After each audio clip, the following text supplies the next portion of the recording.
Well, Pennsylvania has had a patient bill of rights for a while, because when I entered office, I just obsessed on getting this thing done.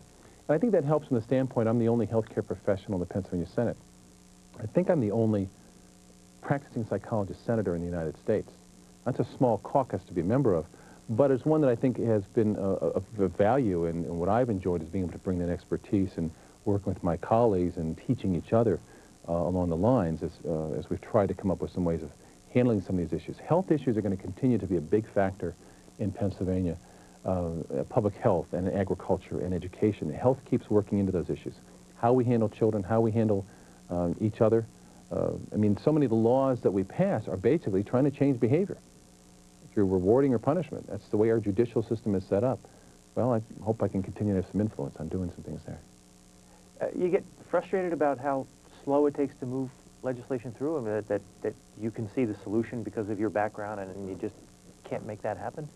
Yes, it is frustrating because you have colleagues who have a different point of view. Some colleagues who disagree entirely, some who disagree with how it's done. They maybe want to have a different way of doing it, and each one thinks they're right. And, you know, over time we learn from each other. Sometimes I'm wrong in the approach, sometimes they're wrong in the approach, sometimes we're both right, but we need to meld the ideas together. But as a psychologist, too, I guess the difference is there. I was trying to work with people one-on-one or in small groups and trying to work with them over time, and there was a real commitment to change.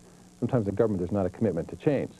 The commitment is, I forget who once said the phrase, the difference between a statesman and a politician is the politician acts for the next election and the statesman acts for the next generation. And I'm lucky that I think there's a lot of statesman-like people in state government. Now, people oftentimes don't hear that because what we hear from the media is who's corrupt and who's doing the wrong thing. But even though it's a large assembly, the House and the Senate in Pennsylvania, the good news is there's a lot of people there. So even if we disagree on the approach, there's a lot of people there who I believe on both sides of the aisle, Democrats and Republicans, really are firmly committed to trying to do what's right for Pennsylvania families, and that's good news. Where'd you grow up? I actually was born in Ohio and moved to Pennsylvania then when I was working in graduate school. My wife is from Pittsburgh, and we fell in love with the Commonwealth in the city when we moved here. And your district is Allegheny County? Allegheny County and Washington County, right. What town do you make your home? Upper St. Clair, suburban community south of the city of Pittsburgh, and that's, I've got the southern suburbs of the city as part of my district. Where'd you go to college? Went to college at Wheeling Jesuit University in Wheeling, West Virginia, then back to Cleveland State University for my master's degree in clinical psych, and then to the University of Pittsburgh for my doctorate degree. And then from there, joined the faculty of the University of Pittsburgh School of Medicine as an assistant professor of pediatrics. How long did it take you to get your doctorate in psychology from the time you started, started undergraduate? Well, that's probably about 4 years from that. I took a year out to work in a clinic, a mental health clinic. But generally, a doctorate degree and master's degree together takes about 4 years, and that's about where I was with that. And but even from that time, just continue to focus on issues for children. For a while, when I worked in a hospital setting, working more in the issues involving medical problems, pain management, newborn intensive care unit issues, chronic illnesses. But I also began to work more with the family court system and the juvenile court system, and saw more of.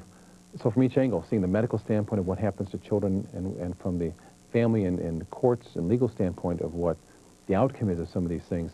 And it's been a valuable learning process that really culminates in this book. And you're married? Yes. I'm married and to Nan, and I have a daughter, Bevan, who's a lovely 14-year-old girl who is a good 14-year-old girl. Are they the ones your book is dedicated to Nan and Bevan? That's right. Well, they put up with this a long time. When you're working 70 or 80 hours a week, what happened is this book I would start after Bevan was in bed, oftentimes writing it between about 10 at night and 2 in the morning. And so all those dreary days I came to work looking a little tired.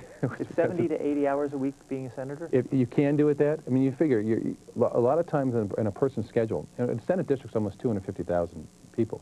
And some folks, there's some senators whose districts are the size of the state of Connecticut in the northern counties up there in Forest and Elk, and you have other districts that are very small geographically, but it's all the same. Anyways, people oftentimes have, you start off the day with meetings at 7 or 8 a.m., and you can go to dinners and other events and social events that you have to go to in communities that can bring you home at 10 o'clock at night. So it's a long week. That's okay. It's part of the job.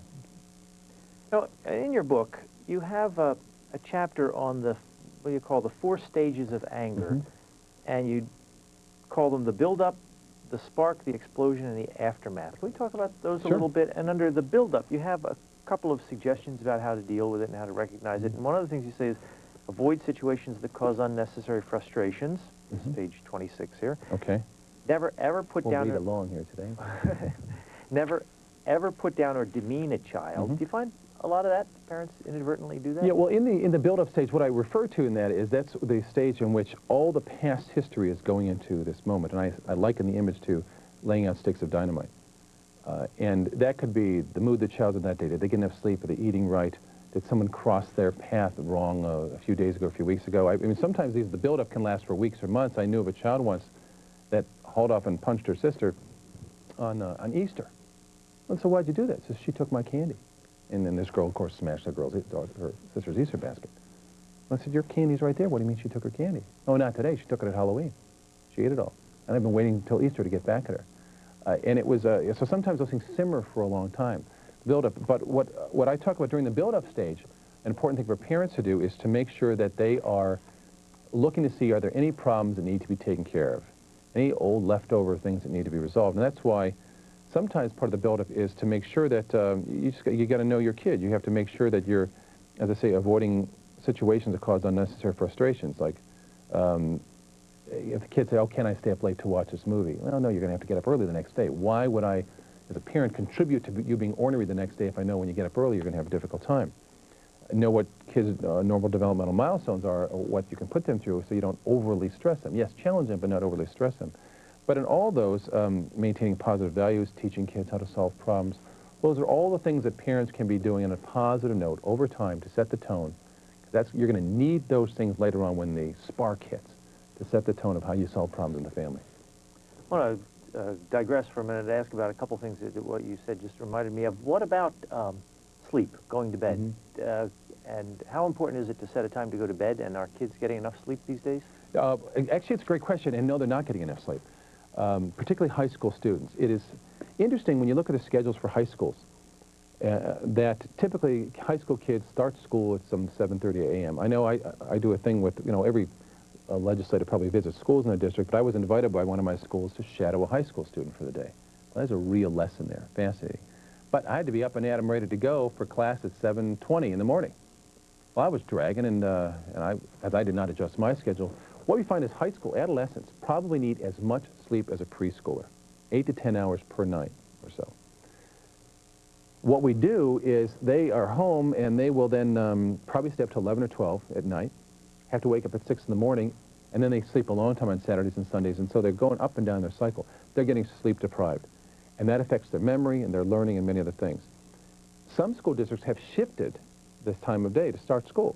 I think it was Minneapolis-St. Paul did this, and what they found is that by starting school for high school students at 9:30, they found reduction in auto accidents, I think, for the students, increase in SAT scores because they studied more, they learned more, they were more alert at school. They found reduction in teen pregnancies. They found less crime and problems because what happened was, drug and alcohol abuse went down too. What happened was it used to be the kids would get home at 2:30 and parents wouldn't get home till 6 and they had all this unsupervised time. Well, they found by shifting the time of day, kids were getting home at 4 and 5, and they had less unsupervised time. So kids getting more sleep, more supervision is an important part. But a lot of kids, we just have them up and being entertained. And one of the things we need to make sure is they get enough sleep. Is that something you're able to advocate for as a senator?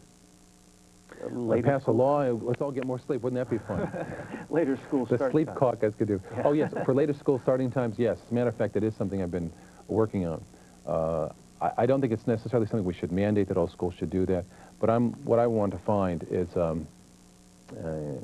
mechanism by which we can incentivize schools to do that. In fact, another TV program was on with Senator Vince Fumo from Philadelphia, and we said, let's work on this when we come back from our summer recess and really get back to work on this, so I'm going to hold him to that. But I think that'd be a beneficial thing to say to schools, look at this. What kind of incentives can we make? Now, some schools hesitate because they say, well, it affects our sports schedule, and, well, you got to decide what's most important here.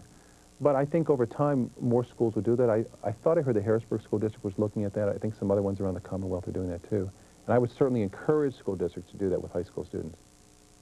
Another thing I want to ask about before we get back to what we were talking about with the build-up and the spark is the messy room.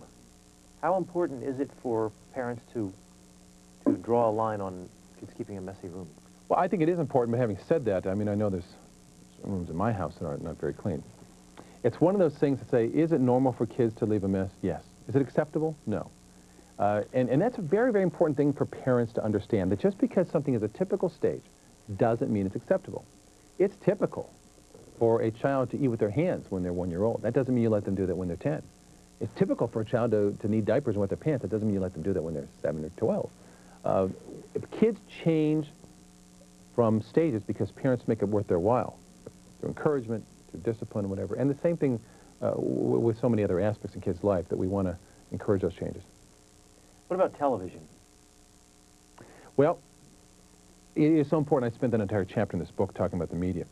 That what happens in kids' lives is you have to monitor what kids are doing in television, with their music, and now with computers.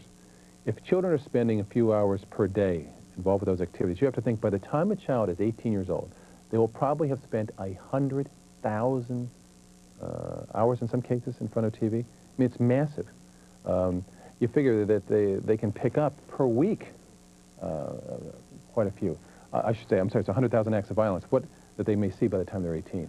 But what is there in terms of the number of hours the kids spend in front of a TV, by the time a child's 18, they will have spent roughly the equivalent amount of time as it would have taken them to go to medical school and law school. We know that it has an influence. We know that repeated messages can affect children's behavior, their aggression, the way they think about life, their attitudes, their moral development. And it's extremely important that parents keep an eye on that. Don't just let the TV be a babysitter when they're younger, and don't leave them unsupervised when they're older. It's okay to block out stations from your cable channel so the kids aren't watching them. I want to read one paragraph in here. You say, anecdotal evidence from parents and teachers, as well as formal research, support the amazing influence TV has over children.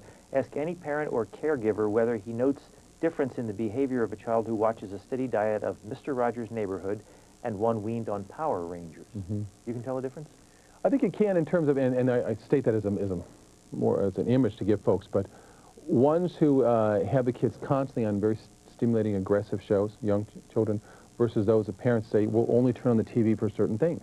We'll read books, we'll do other activities, but we're not going to leave you on there just for the violent shows. Yes, kids can learn from that. I mean, they model what they see. And that's what the shows are there for, to get kids to encourage them, not just to watch them, but to imitate them and want to go out and buy all the toys and imitate it through their play, too. So on all levels, yes, you can tell the difference to some kids. That doesn't mean they're all going to grow up to want to beat everybody up, but there have been hundreds of studies that have shown us that aggression is affected and influenced by what kids see. I have to read this other paragraph because I thought it was fascinating. Links have been found between television and suicide. One researcher monitored the content of soap operas and the national incidence of suicide rates for a 6-year span. Within 3 days of a major soap opera character committing suicide, there were significant increases in suicide rates among women in the country. Mm-hmm. And you also see increases in suicide when kids hear about a suicide that occurred in their school, or they see it on TV. That's why you'll see the media in their attempts to be more responsible will not necessarily report these, which is a good idea. Because there is a copycat behavior that occurs. There is, in terms of saying, gee, this person got a lot of attention, and I feel misunderstood, so if I kill myself, I'll get attention too. They don't understand. Adolescents have to remember that when you're dead, you're not aware of what's going on anymore. And so it really doesn't solve the problem. So that's a careful thing we have to see, too, in terms of how we handle tragedies.